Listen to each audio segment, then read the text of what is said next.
ఈ ప్రభుత్వం ఏర్పడిన తర్వాత మీకు జగన్మోహన్ రెడ్డి గారు 3,000 పెన్షన్ ఇస్తానని నెలగా తీసుకొచ్చి 5 సంవత్సరాలు జరిగే నాటికి 3,000 ఇవ్వడం మొదలు పెట్టారు. కానీ ఈ ప్రభుత్వం మారిపోయిన వెంటనే ఏప్రిల్, మే, జూన్ నుంచి కూడా ప్రతి నెల 4,000 రూపాయల పెన్షన్ మీ ఇంటి దగ్గరికి వస్తుంది.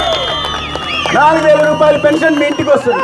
జగన్మోహన్ రెడ్డి ఆనాడు ముఖ్యమంత్రి కాకముందు 45 ఏళ్ల వయసు దాటిన ప్రతి ఒక్కరికి పెన్షన్ ఇస్తా అన్నాడు. కానీ ఇక్కడ ఎన్నో అక్క చెల్లెలు నేను అడుగుతున్నా, 45 ఏళ్ళు దాటిన వాళ్ళకి ఎక్కడన్నా పెన్షన్ వస్తుందా?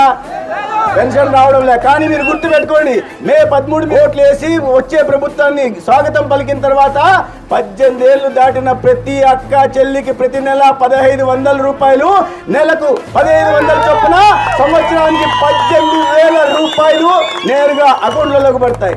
అక్క చెల్లి ఎవరైనా పండగ పోవాలా, పబ్బానికి పోవాలా, ముదుగుప్ప పోవాలా, లేకుంటే ధర్మవరం పోవాలా, లేకపోతే హిందూపురో, అనంతపురో, తాడిపత్రో, కర్నూలు పోవాలంటే ఆర్టీసీ బస్సులో ఉచితంగా ప్రయాణం కూడా వస్తుంది.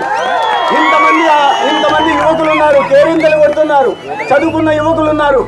మీ అందరికి గుర్తుందో లేదో, జగన్మోహన్ రెడ్డి ముఖ్యమంత్రి కాకముందు అందరికీ జాబ్ క్యాలెండర్ ప్రకటించి ప్రతి సంవత్సరం 1వ తేదీ జాబ్ క్యాలెండర్ పెట్టి నోటిఫికేషన్లు ఇచ్చి ఉద్యోగాలు ఇస్తా అన్నాడు. మనలో చదువుకున్న విద్యార్థులు చాలా యువకులు చాలా మంది ఉన్నారు, అర్హత కలిగిన యువకులు చాలా మంది ఉన్నారు. ఒక్క నోటిఫికేషన్ అయినా వచ్చిందా?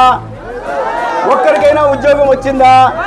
మీరు గుర్తుపెట్టుకోండి, మే 13 మీరు ఓట్లు వేసిన తర్వాత, ఈ జగన్మోహన్ రెడ్డి ప్రభుత్వం ఓడిపోయిన తర్వాత వెంటనే 20 లక్షల యువకులకు ఉపాధి అవకాశాలు కలుగుతాయి. నరేంద్ర మోడీ గారి ప్రభుత్వం స్టాండప్ ఇండియా అని, స్టార్టప్ ఇండియా అని, మేక్ ఇన్ ఇండియా అని, డిజిటల్ ఇండియా అని, స్కిల్ ఇండియా అని అనేక రకాలైన ప్రభుత్వ పథకాలను తీసుకొచ్చి మన జీవితాల్లో వెలుగులు నింపుతుంది. కొంతమంది రైతు సోదరులు కూడా దీంట్లో ఉంటారు.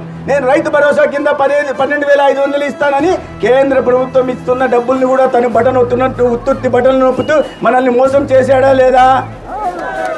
ఇప్పుడు చూడండి, ప్రభుత్వం మారిన తర్వాత 12,500 కేంద్ర ప్రభుత్వంతో కలిపి ఇచ్చేది కాకుండా 20,000 రూపాయలు ఇవాళ రైతులకు నేరుగా డైరెక్ట్ బెనిఫిట్ ట్రాన్స్ఫర్ ద్వారా అకౌంట్లోకి వెళ్తుందని నేను ఈ సందర్భంగా మీకు అందరికీ తెలియజేస్తున్నాను.